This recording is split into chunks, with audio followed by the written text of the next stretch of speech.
Good afternoon. Welcome to Midcap Radar. I'm Reema Tendulkar. With me, Sonal Bhutra, and these are the top stories at 1:30 p.m. Midcaps fall harder in a weak market in line with global cues as Bank of Japan signals an upward shift in interest rates, boosting the yen and spooking equities worldwide.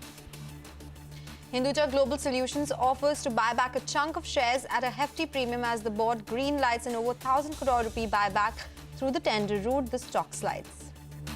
Reliance Retail Ventures announces a plan to trim holding in Just Dial to meet the minimum public shareholding norms.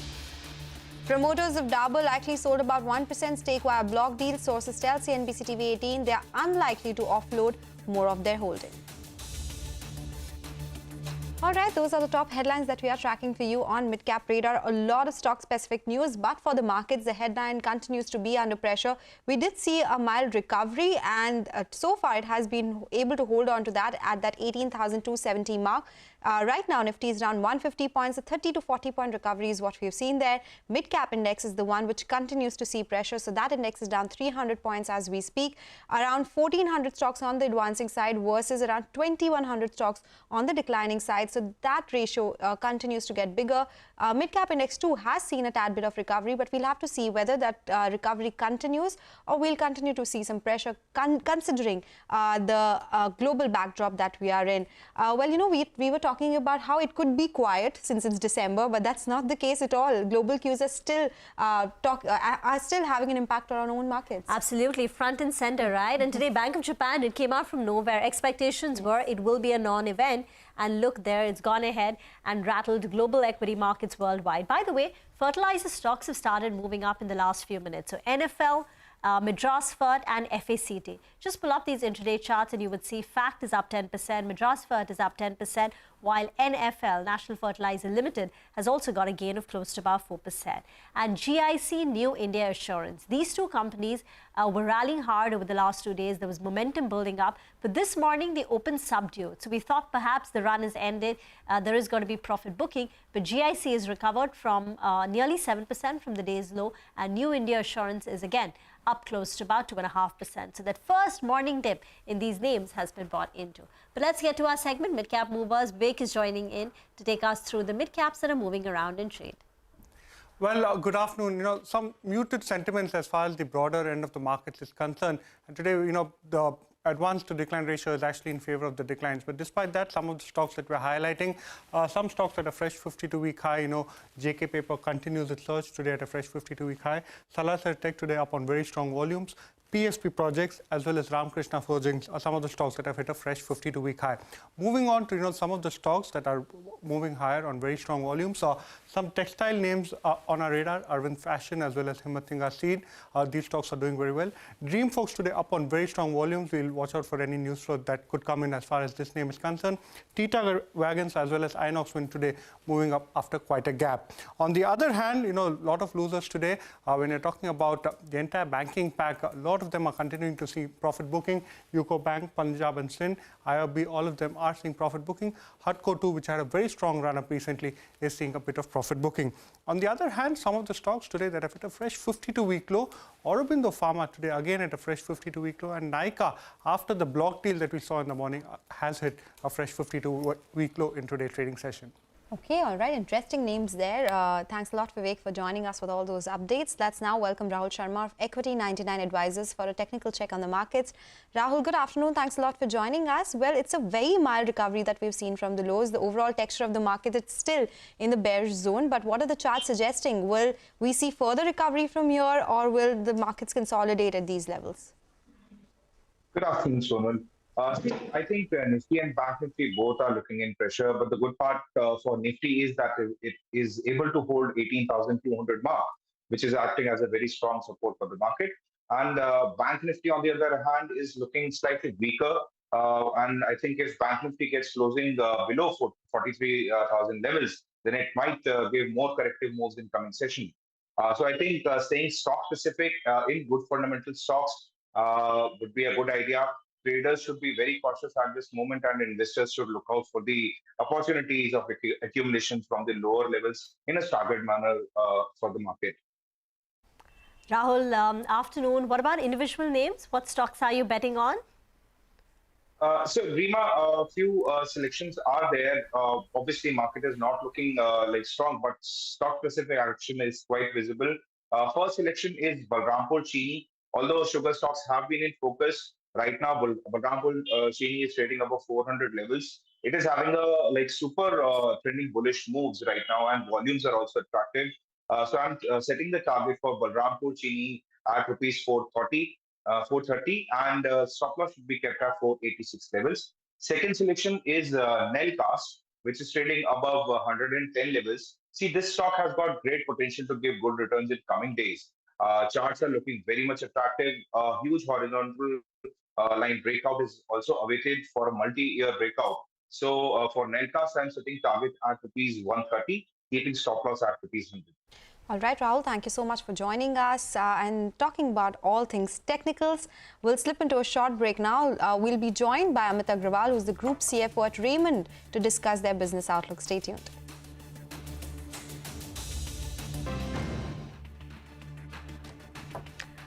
Welcome back. The stock which is on our radar right now is Raymond, the fabric and fashion retailer major, is scaling up its real estate segment. It's also in focus on the back of rise in Indian cotton prices compared with the global markets. Progress on its engineering business IPO is also being watched very closely. Amit Agrawal, the Group CFO of Raymond, is with us on the show now. Amit, afternoon, and thanks so much for joining in. We'll talk about each of these segments in greater detail. I want to start off by asking you about the real estate plans for next year. What is the amount that you are planning to construct? Do you have any targets in mind when it comes to sales? What's going to be the approach for Raymond Realty? Thank you for having me on the show.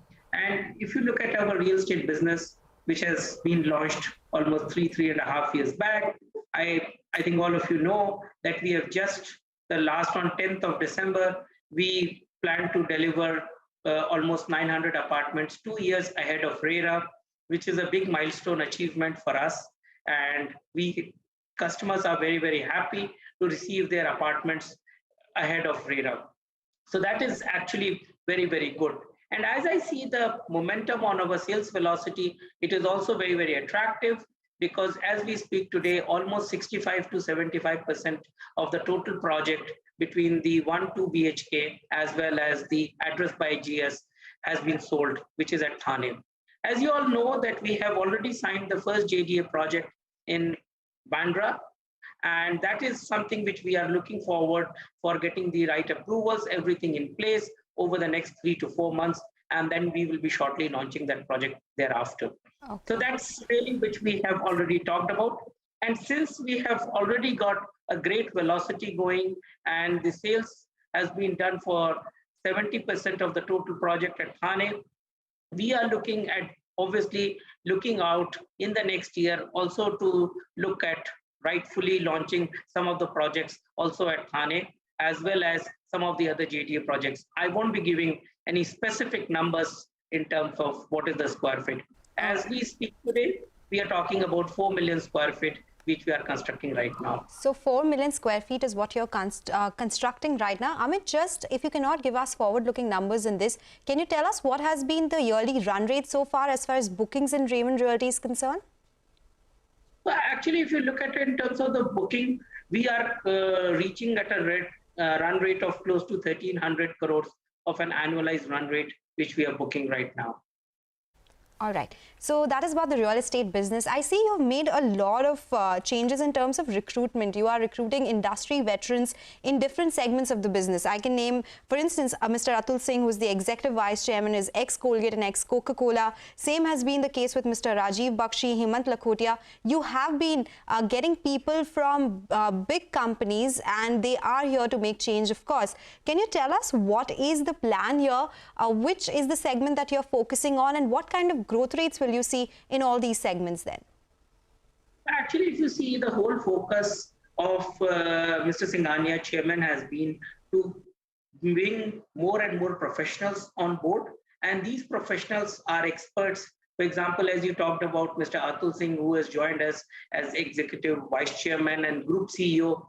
He comes from a very strong background with Colgate and Coke, which will help in the main core business of lifestyle, FMCG, which we have a significant growth plans on a go-forward basis. Similarly, Rajiv Bakshi, who is a veteran also from the FMCG space. He is the chairman of the FMCG board. So he is also helping drive the business. Similarly, if we talk about Ravi Uppal, who is also the chairman of the engineering business, he is pushing the growth on the engineering business. Similarly, as we talked about, we have got as the CEO Harmohan Sahani for the realty business, which he is driving the growth.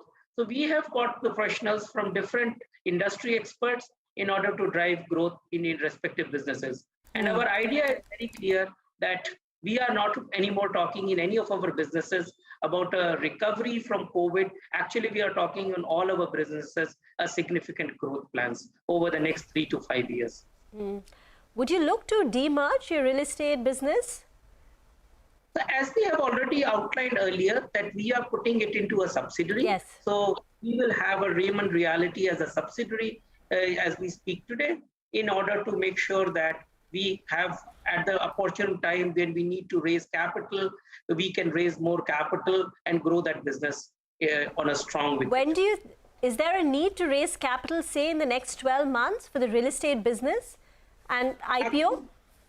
Actually not, because you see our business of Thane, just the 4 million square foot would generate close to 1,200 crores of free cash flow over the next 4 years, which will enable us to deploy a significant amount of money from that as equity in the JDA projects, which will drive the growth in the real estate business. Okay, so that is about the real estate business. You had filed your DRHP for the engineering business last year as well. What is the update here? How much are you planning to raise? Well, if you look at the DRHP which we filed, we got the clearance somewhere in the month of February of 22, and post that the Russia-Ukraine war and then the whole inflation. So it is the situation that it was primarily meant as an offer for sale, so that Raymond can get the money and deleverage the balance sheet of Raymond Limited, which we have been on a constant journey. If you look at it, from a 2,200 crores of net debt pre-COVID, we have reduced to 1,200 crores as of March. So that was the purpose. So we are evaluating the market situations and for our business, that when we should do the IPO for this business in order to further reduce the debt at the Raymond Limited. So what's the current thinking in terms of the IPO timing now? So we are evaluating, we are talking to our investment bankers, and at an opportune time, we will launch the IPO. Okay. All right, so that's about the engineering business. Now let's talk about business in general, what's happening in the textile space, because the cotton prices in the country are 20% higher than global rates. What does it mean for margins in general, and will you be taking any price hikes in order to mitigate the impact of higher cotton prices? Yeah, so let me first tell you that overall for our textile business, lifestyle, we are seeing a very positive momentum. The demand across India as well as in overseas market for the garment exports, we are seeing good demand for us. Now, as far as the cotton prices are concerned, you see, pre-pandemic, it used to trade at 32,000 rupees a candy. It went all the way to 1 lakh rupee a candy, and has come off and it is trading around 68,000 rupees a candy. But since it has been increasing the price, and what we need cotton is for our shirting fabric, and there we have been consistently increasing the price. And as we speak today, we have been able to pass on the price, cotton price increase impact to the customers over the last 6 to 7 quarters. So at this juncture, there is no impact on margins, and now the prices have come off. So it is actually going to help us in improving the margins on a go-forward basis in the cotton. How much do you think your margins can improve? So as we said, we have already, and I am not going to give the guidance in terms of saying what would be the margin improvement, but we are very clear that all the cotton price increase, we have been able to get through the price increase, so there is no impact on margin. When can Raymond become net debt free? So as we have stated earlier, that it is in the period of 3 years. So now you have seen our demonstrated performance, that in the last 2 years, we have reduced by 1,000 crores of debt. So we continue to generate significant free cash flows. If I just take the numbers of the last 4 quarters, our 4 quarters EBITDA is over 1,250 crores, which is a record high number. So we expect in the next 2.5 years through the cash flow generations to reduce our debt 0.20. All right, Net Amit. Okay, Amit, thank you so much for joining us and taking us through what the plans for different divisions is and the outlook for the business overall. That's the word coming in from Raymond. For now, we'll slip into a short break. Up next, we'll be focusing on no-sill in our special segment, Midcap Spotlight. Stay tuned.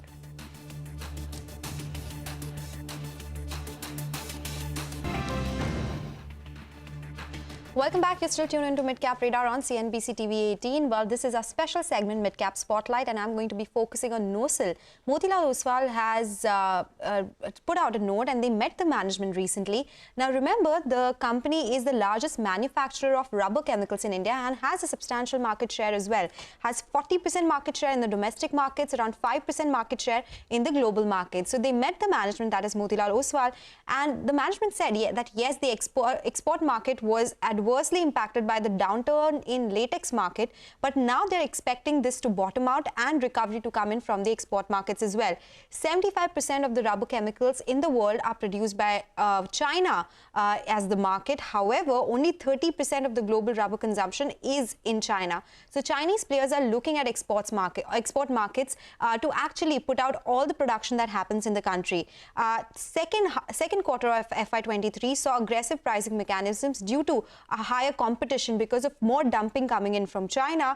So management believes that the worst is over for the export market now. They say that share of specialty rubber chemicals is 5 to 7% in the overall market, and they are looking at this segment. They are looking at new technologies which is gaining traction, and this is something that they are bullish on. They look to grow global market share to a double-digit figure from currently, which is at 5%. And while China plus one is already happening in the rubber chemicals business, they expect Europe plus one to work as well, because more of their clients are coming to them versus the European companies with more demands and with more production, with more inquiries as well. Motilal Oswal has a buy rating on the stock with a target price of 283 rupees a share. The stock is higher by 2% in trade.